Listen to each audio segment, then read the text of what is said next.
2월 16일 오늘은 창세기 49장, 누가복음 2장, 욥기 15장, 고린도전서 13장에 대해서 이야기를 나누도록 하겠습니다. 창세기 49장은 아들들을 향한 야곱의 축복과 저주가 이어집니다. 이것은 사적인 견해가 아니라 하나님의 말씀이죠. 야곱이 아들들에게 해준 예언은 역사 속에 고스란히 성취됩니다. 르우벤은 비라를 범한 이유로 시므온과 레위는 잔혹성 때문에 장자에서 탈락되고 저주를 받습니다. 주목할 사람은 유다예요. 영원한 왕권, 주권, 번영 등 유다는 모든 형제들을 통치할 수 있는 권한을 받습니다. 형제들은 그를 찬송할 것이고 원수들은 그에게 짓밟힐 것입니다. 이 예언은 그리스도의 탄생을 의미합니다. 이어지는 구절에서 야곱은 모든 아들들을 향한 축복을 마쳐요. 그리고 147세의 나이로 세상을 떠납니다.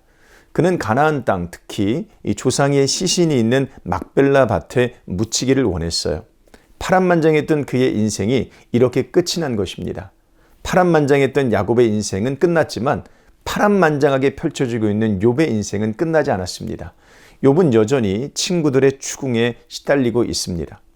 욥기 15장에서 엘리바스는 제법 날카롭게 욥을 몰아칩니다. 6개의 질문을 던져서 욥이 지금 매우 교만하고 어리석다라고 정죄하죠. 자기가 욥보다 더 나이가 많고 지혜롭다고 은근히 뽐내며 욥의 고통을 이용합니다. 이것은 신앙을 빙자한 가장 잔인한 행동이죠. 엘리바스는 이 세상을 아주 간단한 도식으로 이해하는데 하나님을 잘 믿으면 복을 받고 하나님께 반역하면 저주를 받는다는 것이죠. 따라서 인생이 파탄난 욥은 모르긴 몰라도 분명히 하나님께 큰 죄를 지었을 것이라는 암시입니다. 여기서 우리는 소위 말하는 기복신앙의 전형을 만나요. 기복신앙은 하나님을 기계처럼 이해합니다. 내가 하는 행위에 따라 복을 주기도 하고 저주를 내리기도 하는 분처럼 그렇게 생각하죠. 그러나 야곱의 축복에서 볼 수 있듯이 하나님은 하나님의 의지로 복과 저주를 주십니다. 사람의 행위에 의존하지 않아요. 유다를 보십시오. 유다가 복받을 만한 행동을 했습니까? 그럼에도 불구하고 하나님은 유다에게 가장 큰 복을 주세요. 하나님은 우리가 만든 도식을 따라 움직이지 않고 자신이 세운 계획을 따라 움직이십니다. 누가복음 2장에 나오는 그리스도의 탄생은 하나님 계획의 절정을 보여줍니다. 그리스도의 탄생은 그 누구에 의해서도 조종당하지 않았고 오직 하나님의 시간표에 맞추어 진행되었습니다. 시므온과 안나는 평생 동안 그것을 기다려왔는데 하나님께서 그들에게 복을 주셔서 아기 예수를 만나게 하십니다.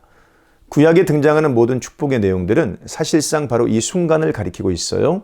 구약에 나오는 물질적인 복과 자녀의 복도 모두 그리스도의 탄생을 가리킵니다.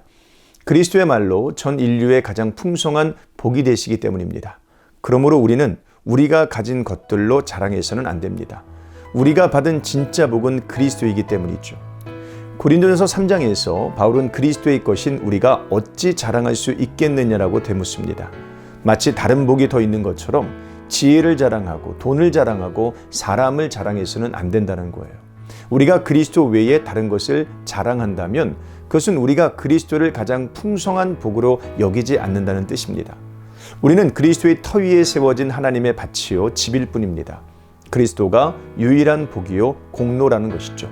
오늘 하루도 이런 믿음의 고백을 하시기를 주님 이름으로 축복합니다. 고맙습니다.